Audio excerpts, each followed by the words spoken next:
Hey guys, Cookie, and I'm back in the video, and today we're back with another ramblings of a WWE fan. And we are almost like, I think, a day away from WWE 2K25 opening for the pre-orders people. And I saw a little clip of the intro for Naomi, and because she's in the Bloodline Showcase mode, which warms my heart, but the intro Paul Heyman gave her, along with there's some commentary with Solo Sikoa commenting on Naomi, that right there, it's so beautiful. And it's right here, it's not really trying to glaze, but it's making me think about, like, you really rarely see Naomi get her flowers, because folks like to doubt, some folks don't like to give her credit, because I don't know why. I have a theory, but I don't know. Something wrong. Yeah, I don't really appreciate greatness in your face, but I really enjoyed it, and it's making me excited to play the Bloodline Showcase mode. It made me want to think, like, are you guys getting WWE 2K? Do you guys play games? Did you guys pre-order it? That right there made me be like, yeah, I'm pre-ordering. I'm gonna just pre-order it and get the Bloodline version, because Naomi is my girl. But I don't know whose idea it was to make a Bloodline Showcase mode, and whoever idea it was a great idea. But it made me think about it, and this is one of the reasons why he's my favorite wrestler, and I put him in those GOAT conversations. And I'm talking about Roman Reigns. Without the Bloodline storyline, like, you don't have a Bloodline Showcase mode. I mean, there was a possibility that there was a chance in the line, you could have got Joseph a Bloodline Showcase mode. Probably wasn't going to be called, I don't know if it's going to be called that. I don't know if it would be formatted the way it is without that storyline, but I'm pretty sure you may have never gotten the Bloodline Showcase mode. And for so many wrestlers, I don't know if they think about, like, let me bring somebody up with me. Let me share some of the spotlight and elevate you along with me. I don't know if there's any talent out there that has done that. And if so, please correct me, because I would love to know who else has elevated their family up in the way that Roman Reigns has. And that is one of the reasons why I really like him, because I think this game will give people and will show people seeing other superstars talk about Naomi, or talk about the ancestors of the bloodline that are no longer with us, or the people just that have retired, show how they put into this business, in this industry. Like, this was such a great idea. When it comes to the regular showcase mode, the WrestleMania, sometimes I just be trying to get through it. I won't even lie to you guys. I just try to get through it so I can unlock things. But this fun Bloodline Showcase mode just shakes things up. So I'm very excited to play it. And talking about Mania, I don't know who we gonna see, but people have been talking about how they want a triple threat match between Rhea Ripley, Io Sky, and Bianca Belair, which I think would be pretty fitting, considering the fact they are called the NXT 3 and they all came up together. It'd be a banger.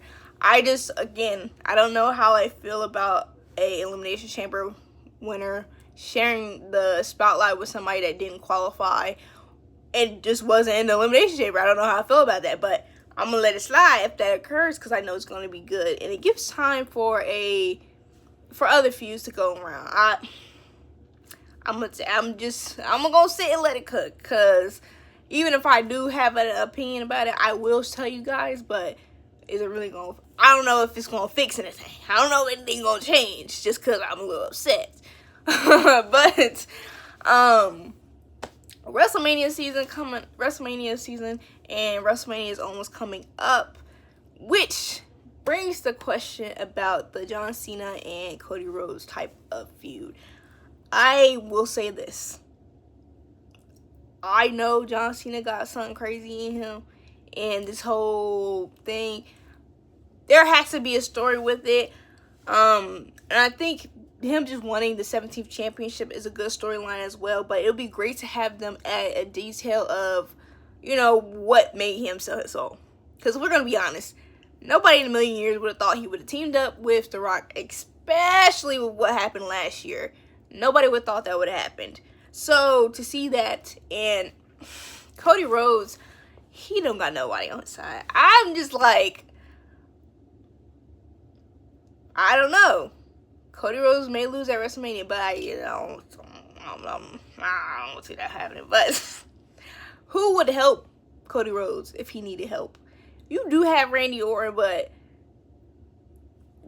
Cody Rhodes has only said that Ricky Saints is his friend. He said that he may be his only friend left. And as we saw, young Randall did not come out to help. He didn't come out to help Cody when he was getting his head busted in, and allegedly a black eye, which that would make it so much cooler if there is a black eye storyline going on. Make it cooler, but The Rock has 2 people on his side. Well, John Cena has 2 people on his side. And then there's probably going to be a third member.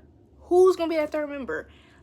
There's a lot of theories that Bianca Belair could have been the third one, which y'all let it cook, because there has been chatter. There's been parallels between Bianca's career and John Cena's career, and to a point where John himself gave her advice, because their careers they have the same type of vibe to me. They're both they were both the face of their division, and either if you like it or not, Bianca Belair is the face of the women's division. She's everywhere. Like, you see her promotion everywhere. You saw her on a poster with Roman Reigns for Clash of Champions, I believe, for one of them, and I'm like, you got it, okay? If anybody's the face of it, I think Bianca is. She's been so dedicated, but those two turning together, it writes itself. It writes itself, because it's just so fitting. It'll be so fitting to me. I don't care what nobody says. Naomi probably didn't do it. She probably didn't do it. And it's not to say Naomi got, she basically got control, like Bianca has some control over her or made her do it. No. Naomi ain't no flunky. Let's get that one straight. She ain't a bit of flunky. Let's get that real. If she wanted to do it herself, she would have did it. I just think she's getting framed by Bianca. But this is probably going to turn her to be healed, just because, like, nobody been giving her the same that she gives other people. She gives 100 out, and sometimes people give 90, 25, 0. Because as we saw, all those times, she would get beat up sometimes and nobody would be there. Nobody would be there. So I don't know, I think this might harden her up a little bit. And I will be there for her getting hardened up, because it's about time. She need to come here with some different energy, because people are not fearing the glow as they should. And I believe everybody should fear the glow. Every single person should fear the glow. I want to talk about Damian Priest. We need to talk about Damian Priest. Been a lot of chatter about Damian Priest and how he is in certain situations where he doesn't belong. People called him the polar bear in Arlington, Texas, with that Elimination Chamber. Long pause right there. He's the only one who has never had a world championship in that group. And y'all pointed at Damian Priest. I want y'all to think something real quick. And it's no disrespect. It's no disrespect to y'all. But Damian Priest has been solid. Like, really think about it. They don't give world championships to anybody. You may disagree with who they may put in the running, or the person that they are, who gets the WWE Championship. Well, the World Championship, I should say, not the WWE Championship, because not anybody getting the WWE Championship. But the World Championship, like, you might disagree. But the person that gets the World Championship is a solid wrestler, a solid competitor, a solid entertainer. And Damian Priest is all of those things. Damian Priest holds himself in that ring, and ever since he's gotten that World Heavyweight Championship, like, when he got it from Money in the Bank all the way till now, he's had a different type of energy to him, and has solidified himself as a singles competitor, solidified himself as a superstar. So, for y'all to question why he's in these situations. I really want to know where you guys head out. If y'all are one of those people that think something about Damian Priest, like he's lacking in some way, I would love to know.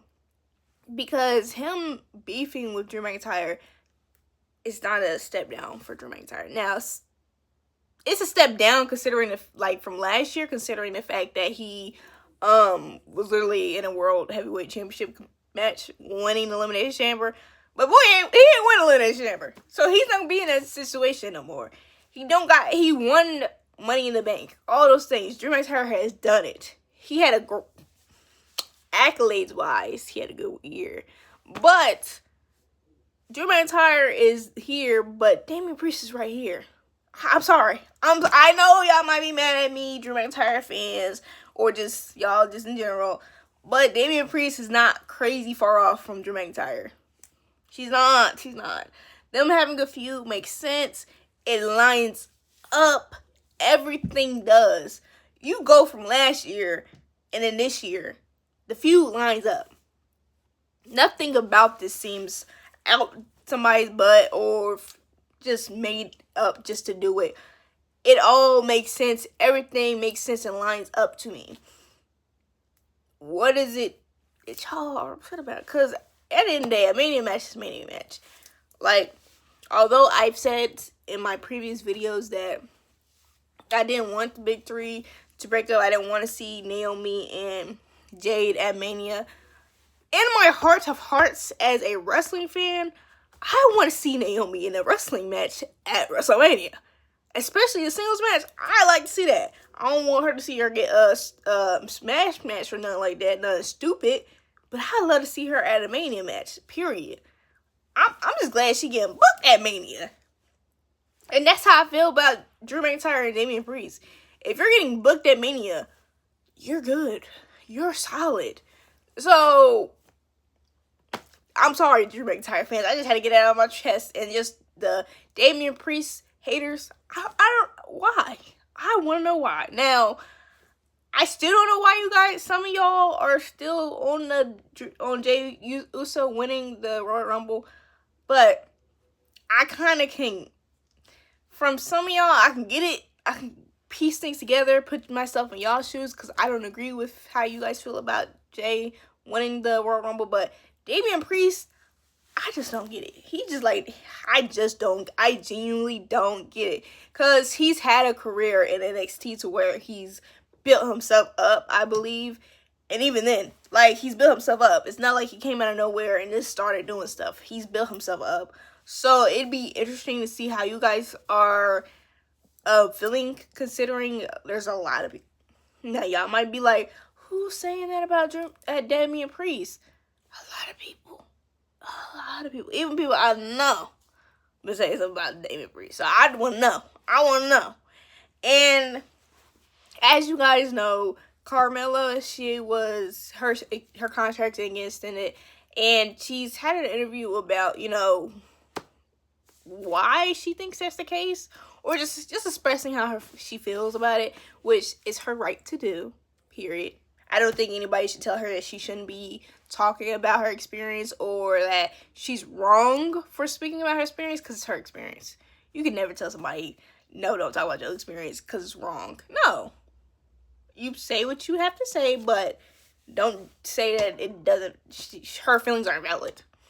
One of the things, the main thing that people are upset about is the fact that she said that she feels as if there's a possibility that she could be punished for having a child. Now, the whole interview didn't come out yet, which I feel as though, before y'all jump the gun, wait till the video comes out so you guys can see her whole feelings and how she feels about it.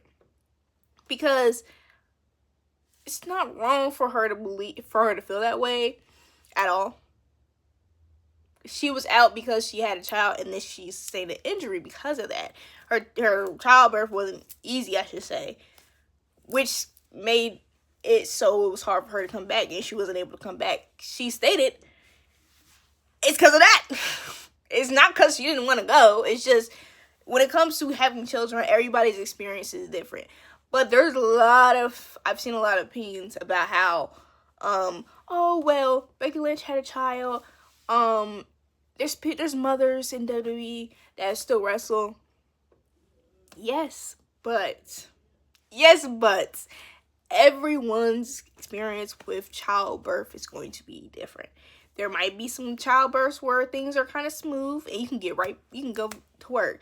There's other people that's not the case, and Carmella is she's that where it was not the case. So her being a new mother, I think a lot of y'all need to give her grace. A lot of y'all need to give her grace because she's human and she pushed out a human. That is not an easy thing to do. Although I know nothing of that yet.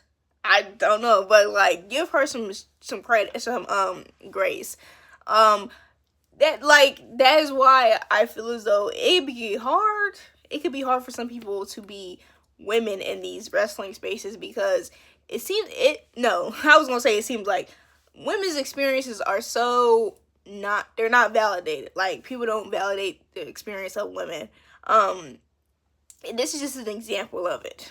Like, let her tell her truth and how she feels, and you guys don't have to tell her she's wrong because it was her experience. You guys don't have to send her hate because she probably still loves the company. She probably still loves people there, just hurt, which she's allowed to be hurt. She's not talking dirt on WWE because it is. She doesn't feel like it was.